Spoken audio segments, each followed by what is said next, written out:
New at 6 tonight, at this week's Corpus Christi City Council meeting, a gun was brought inside council chambers by someone other than law enforcement, and it was legal.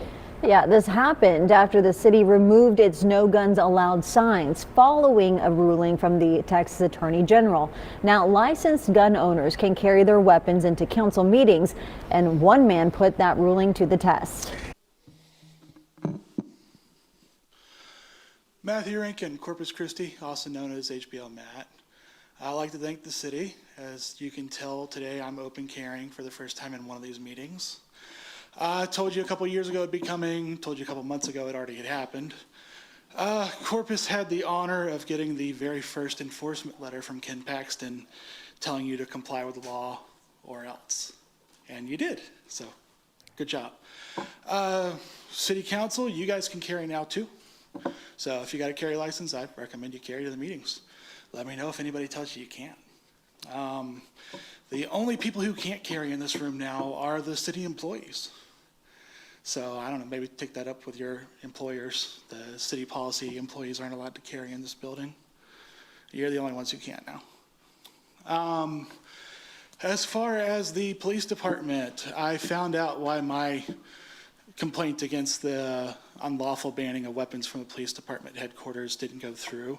You'll be getting another enforcement letter pretty soon. So you're gonna need to rekey the elevator so that only somebody with a card can get off on the second floor, change a couple doorways and stairwell access doorways to comply with the law.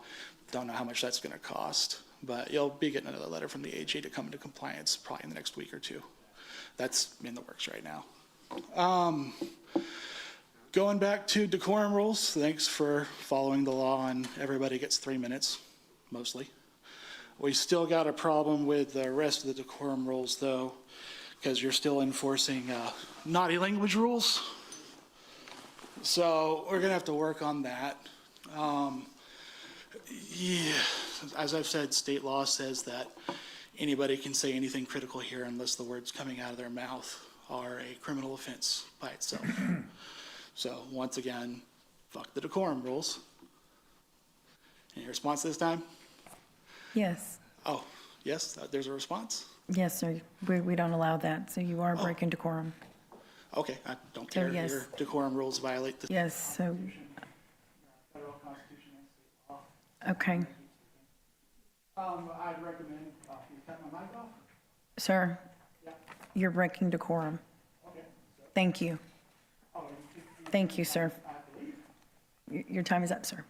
No, 30 seconds right there on the clock.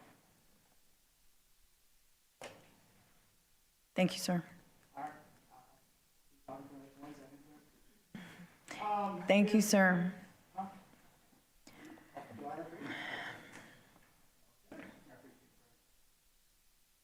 Rachel Caballero.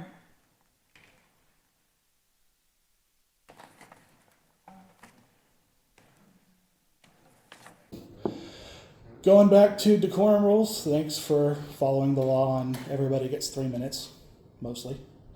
We still got a problem with the rest of the decorum rules though, because you're still enforcing naughty language rules. So we're gonna have to work on that. Yeah, as I've said, state law says that anybody can say anything critical here unless the words coming out of their mouth are a criminal offense by itself. So once again, fuck the decorum rules. Any response this time? Yes. Oh, yes, there's a response? Yes, sir. We don't allow that, so you Oh. breaking decorum. Okay, I don't care. Your decorum rules violate the state constitution, federal constitution, and state law. So I'm going to keep speaking. I'd recommend. Oh, you cut my mic off? Sir, Yeah. you're breaking decorum. Okay. So. Thank you. Oh, you saying Thank you, sir. I have to leave? Your time is up, sir. No, it's 30 seconds right there on the clock. 30 seconds. Thank you, sir. All right. I'll just keep talking for another 20 seconds then. If any, huh? Oh, do I have to leave? Yeah, kind of. Okay. I appreciate you, brother. Rachel Caballero. Oh boy. Into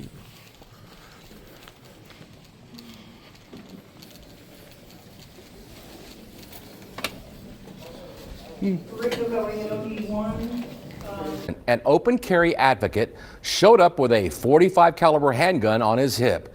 He came in and out of the meeting several times without incident. A concern for some, but others say this is exactly what the law should allow, and that also includes what the state attorney general says. The city of Corpus Christi has officially taken down its "No Guns Allowed" signs after the state attorney general ruled the city must allow licensed gun owners into city council meetings. Matthew Rankin didn't wait long to test it. He became the first person to legally carry a handgun into a Corpus Christi City Council meeting. He was wearing a .45 caliber pistol in a holster on his hip. Rankin says the law has been clear for years, but cities around the state resisted based on the advice of the Texas Municipal League. 2 years ago, they deleted that part so that TML couldn't say there's a gray area anymore. Under the ruling, anyone with a valid carry license from any state can bring a handgun into a meeting. As for Rankin, he says he's just exercising his constitutional rights. I've just loved the Second Amendment and the First Amendment. And in Texas, I get to practice both everywhere. Mr. Rankin says he's already gotten the RTA to back down from its no-gun policy, and now the city has followed.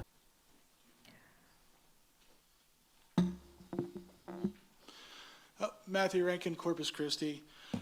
First, just talking legality, since nobody brought it up. You have to do the 3 minutes for everybody. There's, by my count, 5 cities in this state who have a separate time limit for non-residents. Every one of them already has a lawsuit filed or pending against them, including Corpus. The lawsuit's being written up today. So if you guys change it to 3 minutes, don't have to go forward with the lawsuit anymore. Be nice. You've already got like probably, what, 40 or 50 people ready to join in on it from what's happened over the last 6 months with all the people from out of town commenting on DSAL. So move it to 3 minutes for everybody. 1 minute for non-residents over the phone. You could still get sued over it, and it's not going to work because what idiot's going to say they're not a Corpus resident when they're just calling in on the phone? So good luck enforcing that. As far as when to have it, doesn't matter to me that much, but the compromise is to do both. So have a noon session with a time limit and have a evening afternoon session with no time limit, and you get to speak at one or the other. It's that very simple. You don't get to speak twice, you get one or the other. So you guys can limit the amount of time for noon so you can get to other business. Anybody who can't make that, or the 80% of the people who come here who can't be here at noon can show up for the afternoon, and everybody's happy. So that works. Legally, mayor can limit time limit if too many people show up for public comment, but it usually pisses everybody off. So just adding more time and letting everybody speak as long as they want makes everybody happy. That's what I go with. But yeah, legally, if you have a 90-minute period, you don't have to do it under statute. The mayor can just make the call. 90 people signed up for an hour and a half, everybody gets 1 minute. You don't need to put that into the statute. That's already in the Open Meetings Act.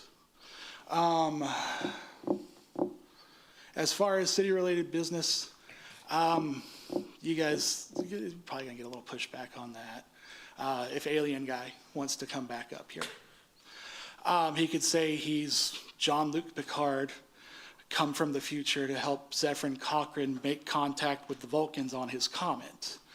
And then to make it city-related business, all he has to say is he wants us, the city, to partner with Elon Musk to build the warp core in the state aquarium.